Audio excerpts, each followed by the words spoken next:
Power Rangers Dino Fury is now at its like mid-season finale. For some reason, either Nickelodeon or Power Rangers just decide, you know, let's do 8 episodes and then take a break for like 4 months and then do episodes 9 to like 22 just in a row then. So it's a bit weird, I don't know why they do that. I've done a few videos about Power Rangers Dino Fury on the channel, but I want to talk about kind of the mid-season finale and what I think it could be setting up in the future. So in this episode, Mechanic returns and he's after the Ninja Nexus Prism, which is a pretty cool kind of throwback to Ninja Steel. Maybe we'll get a Ninja Steel crossover sometime soon, because he says like, look, if the Ninja Nexus Prism comes back, I'll be back, and maybe we'll meet again in the future. So I think that means that Kelson Henderson is definitely coming back in the future. And we had this really awesome thing with the Ninja Nexus Prism where basically Zato puts his hand on it and kind of like senses and reads its mind, I guess.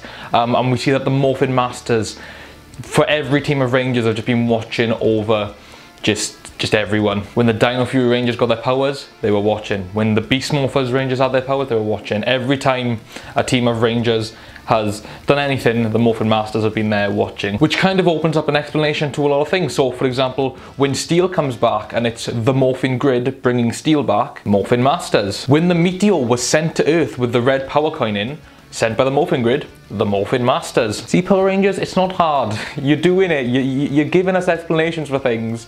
It's not hard. Thank you for doing that. And you could go even further back and say like the reason why Kendrix came back was because of the Morphin Masters. You know, obviously she died in Lost Galaxy, spoilers. Maybe the Morphin Masters were behind that. Maybe the reason why Ninja ended up making the power coins, Morphin Masters were behind that. As obviously Zordon dying. Maybe the Morphin Masters were behind that. I know it's a bit weird, but I don't know. I think they can really get into some cool stuff with this and explain a lot of stuff that's happened in the past with the Morphin Masters, and even have an explanation for Zordon. Like the reason why Jake has a green key instead of a black key. Perfectly good explanation for that. Cut to the Morphin Masters. It does leave the door open for a lot of cool, not only explanations to things, but just ideas in the future of how things, like, you know, like if something doesn't make sense, like, oh, that's coincidence. Yeah, it is, because the Morphin Masters did it. There's also this cool, like, kind of animation of the Morphin Masters with the Dino Gems from Dino Thunder and the Energems. What else did they have? I think it was it the Ninja Stars? I'm not sure.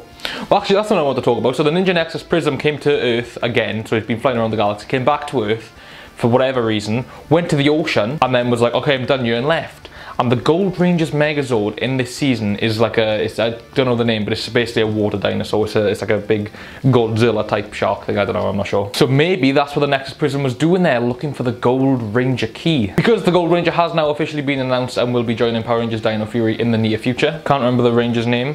I think it's Aeon? I'm not sure how to pronounce it. I apologize if I'm butchering that name, but Aeon. And the mid-season finale ends then with Void Knight going into like a secret room in their lair, and there's basically like a cryo chamber, and he's like, don't worry, my love will be back soon. There's a woman sleeping in it, so maybe that's Void Knight's wife or girl partner, whatever, but she's just in like a form of stasis, so maybe she is from like back with the Zato's time, basically. I'm not sure, but that was really cool. That was really interesting, and I'm interested to see what they do with that. That's something kind of new, I suppose. I don't know, Dino Fury are giving us good stuff to work off of, but I don't want to start theorizing that they could be things that are really like out of the league, because I did that with Beast Morphers. Oh, stuff didn't happen. Beast Morphers did some cool stuff, just not, you know. Yeah, I'll leave it at that. So far, I really like the dynamic of the team. There are a lot of kind of, you know, kid-focused jokes and things like that, but in terms of morphing, I think the morphing sequence is really cool, because like they make sure that every episode they have the full morph with the with like the animation card of them, you know, jumping up and everything. But then if they're like, right, we've done that once, they'll literally just bam, smack the wrist, and then they'll just kind of, it'll just sizzle in. And I like that, because it's like, yeah, it's just, you know, we've seen the morph, and it's cool that they are giving us the morph, because I think every good Power Ranger season has a great morphing call. But yeah, it is a pretty long one, so I'm glad that they don't show it every time they morph. As for predictions for the second half of the series, because obviously we're getting 2 seasons of Dino Fury, I think the Gold Ranger's going to make an entrance. I don't know whether he's going to find the key on his own and kind of be maybe an evil ranger, or like a ranger that works separately from the Rangers and then kind of becomes part of the team, or whether he just becomes part of the team straight away. I really hope they do something. Doesn't have to be different, but just not the cliche, wow, I've discovered the base. Oh no, now I'm being attacked. Good thing I can fight. Fights. Wait, what's this? What's happening to me? Turned into the Gold Ranger. So they did that with red and not red and blue, with pink and blue.